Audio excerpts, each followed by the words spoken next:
Have you ever heard that eating eggs or fish when you have a cold will make you feel worse? Or will drinking milk with a fever increase your temperature? Today, we are diving deep into the science to find out what's real and what's just a myth. And you can find all the articles and research down in the description below. This is Saif Ahmed, a medical student, and joining me, my fluffy friend, John the Hater. Yeah, let's get this over with. I have only 10 minutes or I'll die with protein starvation. What? Why didn't you just eat meat or chicken? Because they are harmful too. But to my pocket money. Oh, we need to hurry then.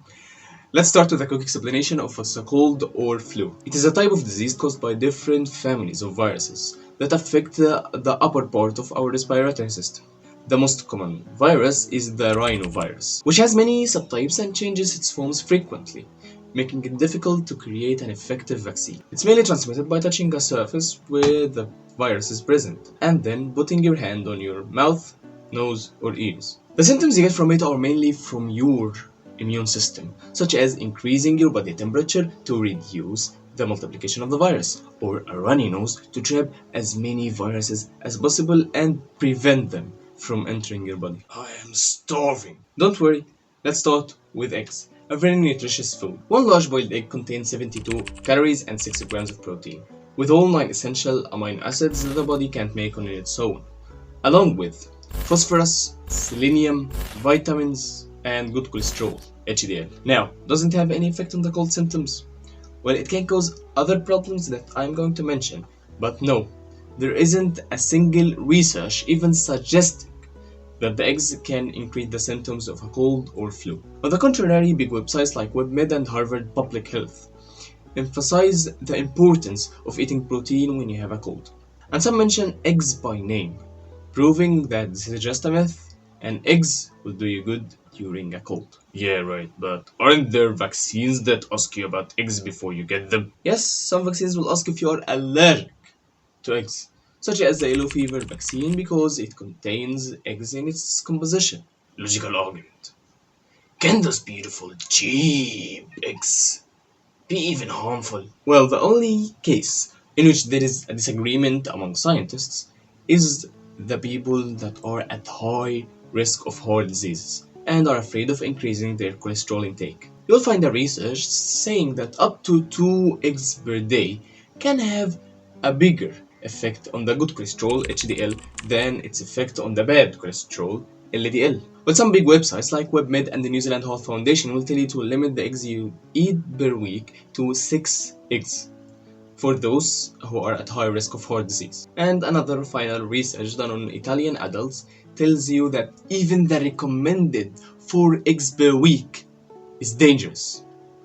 And I'll leave all the articles down in the description. So the patients who are already predisposed to high cholesterol and can be negatively affected, such as the elderly, diabetics, kidney patients, and the obese people, should be careful. Now let's move on to fish. Even though I hate most of its types, but fish is rich in omega-3 and proteins. For example, 100 grams of tilapia has about 129 calories and 26 grams of protein. Fish is recommended by name as a protein source during a cold, in addition to omega-3, which plays an anti-inflammatory role helping with the cold symptoms. The research explaining the anti-inflammatory role of omega-3 is also available down below. Let's move on to the last controversial topic today: milk and drinking it when your temperature rises. Many sites recommend it among proteins, while others say no.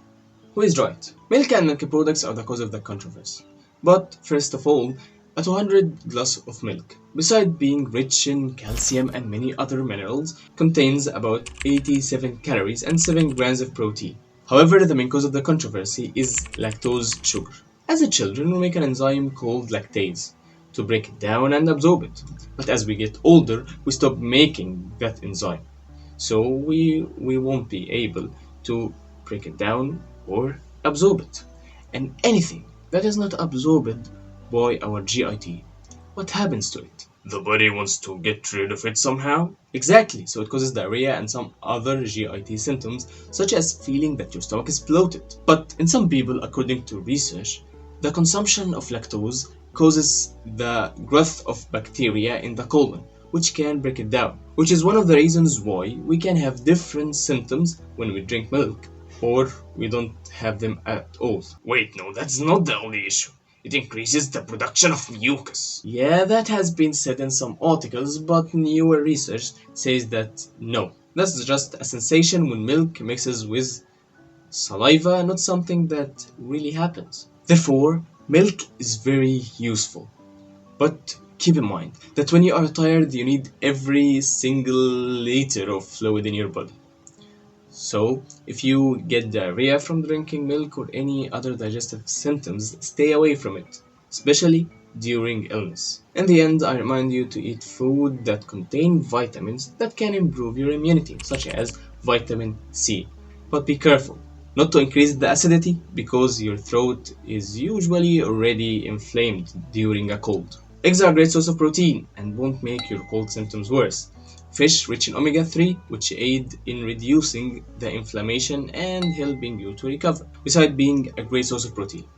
And milk, unless having a specific digestive symptoms or diarrhea or lactose intolerance, is beneficial and doesn't increase your mucus production or your fever. Finally, help us bust more myths by liking the video and subscribing. And Joe, you can eat now. Bye. The truth is, there's so much more. Got the faith nominees on the scene, ready to shine. The scientific knowledge gonna blow your mind. Subscribe to Dr. Seth Yamini's channel today. He's busting myths in a brand new